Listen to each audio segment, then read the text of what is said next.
How to withdraw money from crypto.com to the bank. Hello everybody, welcome back to my channel. This is me Bipin Vasnath, and today I'll guide you on how you can withdraw money from crypto.com to bank account. Now the process itself is quite simple, so let me guide you through. Now I'm unable to show it to you on the application itself due to the security issues. I'm unable to screen record, but I'll be using the screenshots to show you right here. Now here, once you open up your crypto.com, you'll get an interface like this. At the bottom you'll get your crypto logo. You want to tap on it. Once you tap on it, you'll get the very first option there. You can see the crypto wallet option under the trade, so you want to tap on it.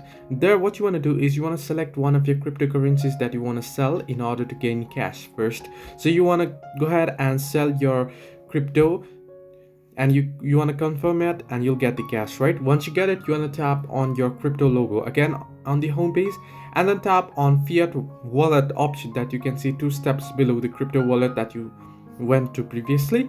And under there you'll get the transfer option that you can see below your money, and you want to simply tap on transfer and then tap on withdraw. Once you tap on withdraw, you want to select your currency, and once you select the currency, you want to go ahead and add in your bank details and such, and simply tap on withdraw, and you'll be able to withdraw money. So this way you can withdraw money from crypto.com to bank account. Hope this helped you. Do like and subscribe, and do not forget to leave a comment down below if you have any further issues.